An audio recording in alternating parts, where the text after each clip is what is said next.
ఇప్పటికే మీరు చాలా సెషన్స్గా వింటూ వస్తున్నారు. ఏంటిది ఆ టాపిక్ ఏంటిదంటే త్రిత్వమా ఏకత్వమా అనే దాని గురించి మనం మాట్లాడుతున్నాం. ముఖ్యంగా దీని గురించి మాట్లాడాల్సిన పని ఉంది బ్రదర్ అని అంటే ఈ రోజున చాలామంది వాక్యాన్ని వక్రీకరించేసి లేనిది ఉన్నట్టుగా పుట్టించేసి రకరకాల వక్ర మార్గాలు పట్టేశారు. అంటే ఏది ఏమైనా సరే మీరు ఏదైనా అనుకోండి, ఎన్ని వచనాలైనా చూపించండి, మేము నమ్మిన సిద్ధాంతం మట్టుకు వదలం. అంటే ఏంటి నమ్మిన సిద్ధాంతం? తండ్రే యేసుక్రీస్తు కింద వచ్చేసాడు, యేసుక్రీస్తే పరిశుద్ధాత్మ కింద మళ్ళీ భూమి మీదకి వచ్చేసాడు, దేవుడు మన దగ్గర ఉన్నాడు, పరలోకంలో లేడు. సో ఇదే పందాన్ని కొనసాగిస్తున్నారు చాలామంది. అంటే ముగ్గురు కింద దేవుడు యాక్ట్ చేశాడు, ఒక్కడే ఉండి ముగ్గురు కింద యాక్ట్ చేశాడు అన్నట్టుగా చాలామంది మాట్లాడుతున్నారు. కానీ బైబిల్ అయితే అలా చెప్పట్లేదు. ముగ్గురుగానే చూపిస్తుంది, ముగ్గురుగా ఉన్నారు, ముగ్గురుగానే పనిచేస్తున్నారు అని చాలా వివరంగా బైబిల్ మాట్లాడుతుంది. ఇప్పటికే మీరు చాలా విషయాలు వాటి విషయమై మీరు విన్నారు, ఇంకా మీద కూడా వినబోతున్నారు. అయితే ముఖ్యంగా ఈరోజు ఒక రెండు విషయాలు మీకు తెలియాలని ఆశపడుతున్నాను. ఒకటి, పరిశుద్ధాత్ముడు అలాగే తండ్రి అయిన దేవుడు ఇద్దరు ఒకటేనా? అంటే తండ్రి అయిన దేవుడు పరిశుద్ధాత్మ కింద వచ్చాడా భూమి మీదకి, లేదంటే తండ్రి అయిన దేవుడు పరలోకమందు ఉండి పరిశుద్ధాత్ముడు పంపబడ్డా? ఇది ఒక టాపిక్. అలాగే రెండో పాయింట్ ఏంటంటే, మరి తండ్రి అయిన దేవుడు యేసుక్రీస్తు ఒకటేనా? అంటే తండ్రి అయిన దేవుడే యేసుక్రీస్తు కింద వచ్చాడా? ఇది చాలామంది అలానే మాట్లాడుతున్నారు. ఈరోజు దాని విషయం ఒక క్లారిటీ అయితే తీసుకొచ్చే ప్రయత్నం చేద్దాం. కొంచెం సమయం తీసుకున్నా ఖచ్చితంగా దాని విషయం క్లారిటీ అయితే తీసుకొచ్చే ప్రయత్నం చేద్దాం. ముఖ్యంగా చెప్పిన వచనాలు చెప్తూ, ముఖ్యంగా చూపించిన విషయాలు చూపిస్తూ, మళ్ళీ దాన్ని నొక్కి మాట్లాడుతూ, ఇదంతా ఎందుకు జరుగుతుంది? ఇప్పుడు ఒక కంపెనీ వాడు తన ప్రోడక్ట్ గురించి పదే చెప్పుకుంటాడని దాని అర్థం ఏంటి? నకిలీ ప్రోడక్ట్స్ వచ్చేసినాయి, మీరు మోసపోతున్నారు, మీరు ఒరిజినల్ కొనడం అనేసి నకిలీ కొంటున్నారు, కాబట్టి మీరు మేలుకోవాలి, అసలు ఒరిజినల్ ఇది, మన ఒరిజినల్ కంటెంట్కి ఇది ఈ లేబుల్ ఉంటుంది, దీన్ని చూసుకోనండి. అలాగే మీరు ఎప్పుడైతే మోసపోతారో ఆ కంటెంట్ రాదు మీకు, అంటే దానికి సంబంధించిన ఒరిజినాలిటీ రాదు, దానివల్ల మీరు మోసపోతారు. కాబట్టి ఇది అని దాని గురించి, అంటే తన కంపెనీ గురించి తను కొంచెం బలంగా చెప్పుకోవాల్సిన పరిస్థితి ఎప్పుడు అవుతుందంటే నకిలీ వచ్చినప్పుడు. ఈరోజున చాలామంది నకిలీ సేవకులు వచ్చేసారు, నకిలీ బోధలు వచ్చేసినాయి. కాబట్టి ఇప్పుడు సత్యం గురించి బలంగా చెప్పాల్సిన పని ఏర్పడింది. కాబట్టే చాలా విషయాలు, చాలా వచనాలు చూపిస్తున్నాం, నోటి మాటతో అయితే ఎక్కడ చెప్పట్లేదు. సో ఇలా ఉంటుంది, అలా ఉంటుంది అని చెప్పట్లా. బైబిల్లో ఇలానే ఉంది, మనం ఇదే నమ్మాలి, బైబిల్ ఇదే చెప్తుంది, మనం అదే అనుసరించాలి అని నొక్కి మాట్లాడాల్సిన పరిస్థితి ఏర్పడింది. అసలు ఈ నకిలీ బదులు రాకపోతే సత్యంగా చక్కగా చెప్పుకుంటూ మనం ముందుకి వెళ్ళిపోదాం. సరే, ఏదేమైనప్పటికీ సాతాను పని సాతాను సంపూర్ణంగా జరిగిస్తున్నాడు. మరి క్రైస్తవులుగా, సత్యం ఎరిగిన వారిగా మనం ఏం చేయాలి? మౌనంగా ఉండాలా? వాడికంటే బలంగా సత్యం చెప్పాలంటే ఖచ్చితంగా వాడికంటే బలంగా సత్యాన్ని నిరూపించే ప్రయత్నం చేయాలి. సో అదే ప్రయత్నంగా ఈరోజు మరలా మీ ముందుకు రావడం జరిగింది. రైట్. అయితే ఇప్పుడు పరిశుద్ధాత్ముడు తండ్రి దేవుడు ఒక్కడేనా అని అంటే, ముఖ్యంగా బైబిల్లో యేసుక్రీస్తు వారు మాట్లాడుతూ ఒక చోట ఒక మాట బలంగా మాట్లాడడం జరిగింది. అది ఎంత సీరియస్ మ్యాటర్ కాకపోతే ఆయన బలంగా చెప్తారు. ఎంత సీరియస్ మ్యాటర్ కాకపోతే ఆయన బలంగా చెప్తారు. సో ఒకసారి చదువుకుని మనం విషయంలోకి వెళ్ళే ప్రయత్నం చేద్దాం. మత్తయి సువార్త 12:31 చూడగలిగితే, మత్తయి సువార్త 12:31. కాబట్టి నేను మీతో చెప్పినది ఏమనగా, మనుషులు చేయి ప్రతి పాపమును దోషణయు వారికి క్షమింపబడును, కానీ ఆత్మ విషయమైన దోషణకు పాప క్షమాపణ లేదు అంటున్నాడు. ఆత్మ విషయమైన దోషణకు పాప క్షమాపణ లేదు అంటున్నాడు. ఇప్పుడు ఆత్మ విషయమైన దోషణ చేసే అవకాశం అన్ని జనులకు ఉందా? లేనే లేదు. మరి ఎవరికి ఉందండి ఆత్మ విషయమైన దోషణ చేసే అవకాశం? ఎవరికి ఉందంటే, క్రైస్తవులుగా బాప్తిసం పొందుకున్న వారు ఎవరైతే ఉన్నారో వారికి మాత్రమే ఆత్మ విషయమైన దోషణ చేసే అవకాశం ఉంది. ఇప్పుడు ఆత్మ విషయమైన దోషణ అంటే ఏంటి అంటే నాకు అర్థం కాలేదు బ్రదర్. ఆత్మ విషయమైన దోషం అంటే ఏంటి అంటే, ఇప్పుడు బైబిల్ అంతా పరిశుద్ధాత్మ ప్రేరణతో రాయబడింది. ఇప్పుడు పరిశుద్ధాత్మ ప్రేరణతో రాయబడిన మాటల్ని అలాగే ఉంచేసి వీళ్ళ కొత్త సిద్ధాంతాలు, వీళ్ళ కొత్త ఇష్టాలని బోధించడం మొదలుపెట్టారు.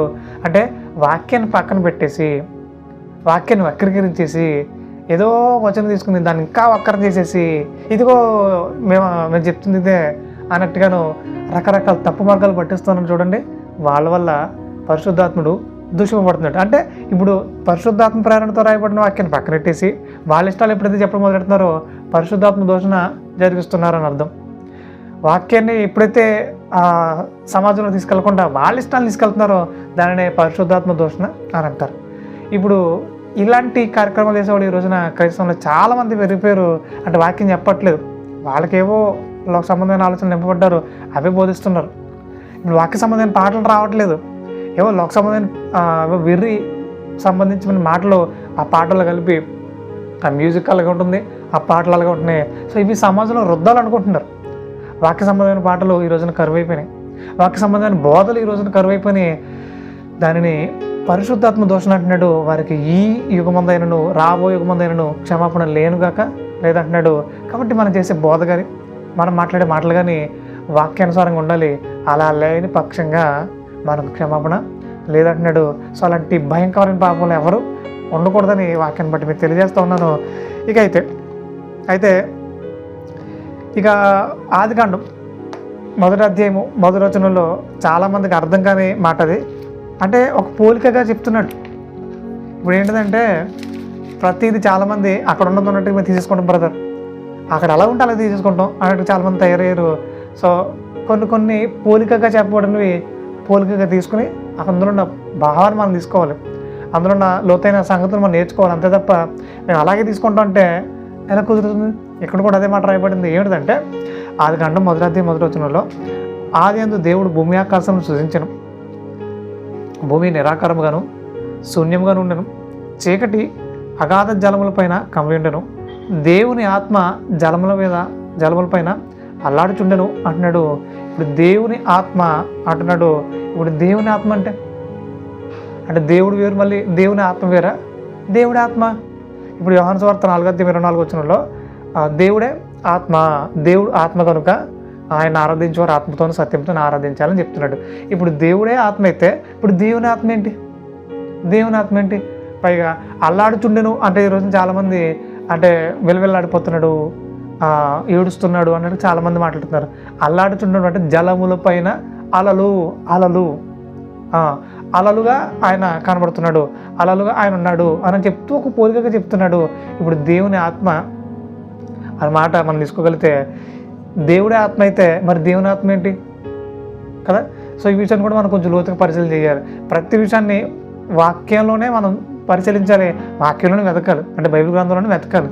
అంతే తప్ప ఇప్పుడు ఒక మాట తీసేసుకుని నేను ఎక్కడికో లోకంలోకి వెళ్ళిపోయి అక్కడ ఉన్న విషయాల గురించి వివరించడం అనేది శుద్ధ తప్పు. ఇప్పుడు దేవుని ఆత్మ ఉంది, ఇప్పుడు దేవుడి ఆత్మ కదా, మరి దేవుని ఆత్మ ఏంటి మళ్ళీ అని మనం వాక్యానికి వెళ్ళిపోయి ఆలోచించగలిగితే చాలా విషయాలు ఉన్నాయి వాక్యంలోనూ మనం నేర్చుకోవడానికి. అలా కాదండి మేమేదో ఒక సంబంధాన్ని అప్లై చేసేస్తాం దాని ప్రకారంగానే ముందు తీసుకెళ్ళిపోతుంటే మీకంటే బుద్ధిహీనులు, మీకంటే మూర్ఖులు మరొకరు ఉంటారు. సరే ఇప్పుడు దేవునాత్మ ఏంటి? దేవునాత్మ ఏంటి అది కూడా పరిశీలించే ప్రయత్నం చేద్దాం.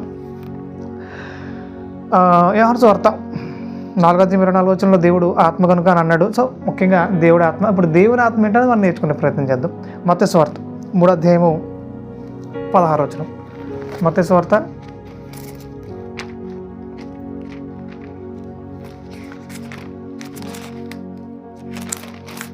3వ అధ్యాయము 16వ వచనం. యేసు బాప్తిసం పొందిన వెంటనే నేలలో నుండి ఒడ్డునకు వచ్చెను, ఇదిగో ఆకాశం తెరవబడెను, దేవుని ఆత్మ పావురం వల్ల దిగి తన మీదకి వచ్చుట చూచెను. దేవుని ఆత్మ పావురం వల్ల దిగి తన మీదకి వచ్చుట చూచెను అంటున్నాడు. ఇక్కడ కూడా మనకి ఏం కనబడుతుంది? దేవుని ఆత్మ అంటున్నాడు. ఇప్పుడు దేవుని ఆత్మ అంటే ఏంటి? దేవుని ఆత్మ అంటే ఏంటి? ఇప్పుడు ఇక్కడ దేవుని ఆత్మ రాయబడింది. ఇదే సందర్భాన్ని మన 4 సువార్తలు కూడా చూడొచ్చు. ఇప్పుడు 4 సువార్తల్లో ఒక సువార్తలో దేవుని ఆత్మ అంటే ఏంటి అని మనకు కనబడుతుందంటే మార్కు సువార్త 1వ అధ్యాయము 10వ వచనంలో చాలా క్లియర్గా అక్కడ మెన్షన్ చేయబడింది. ఒకసారి చదివే ప్రయత్నం చేద్దాం. 19 నుంచి చూద్దామా.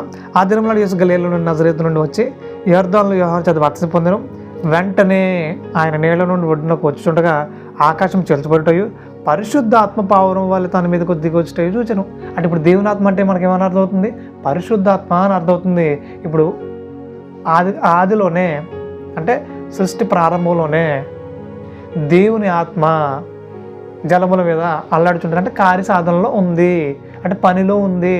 దేవుడు మాట సెలవుగానే దాన్ని జరిగించడానికి సిద్ధంగా ఉందన్నమాట. అంటే పరిశుద్ధాత్ముడు తండ్రి పని జరిగించడానికి సిద్ధంగా ఉన్నాడు. ఏం మాట్లాడితే దాన్ని కలుగు చేయడానికి, దాన్ని సిద్ధపరచడానికి ఆయన సిద్ధంగా ఉన్నాడు అనమాట. ఇక ఆది కాండంలోనే ఇక చాలా చోట్ల ఆయన మాట్లాడుతూ అక్కడ మనకు చాలాసార్లు మెన్షన్ చేయబడుతుంది. ఆ విషయాన్ని కూడా మనం పరిశీలించే ప్రయత్నం చేద్దాం.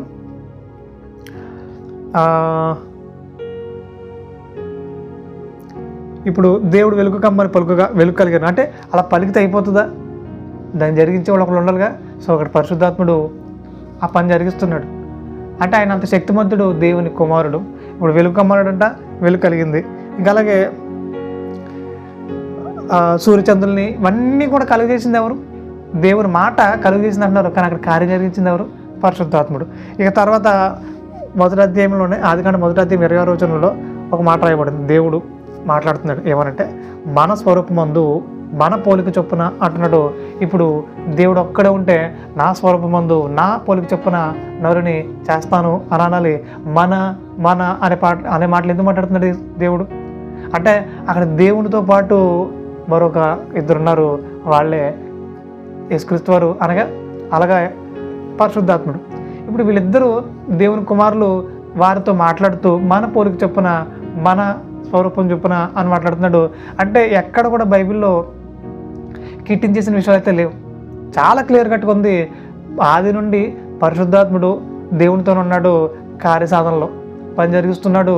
ఇలా ముగ్గురుగా ఉన్నారు, ముగ్గురుగా పని చేస్తున్నారంటే మనకు చాలా క్లియర్ కట్గా అర్థమవుతుంది. మరి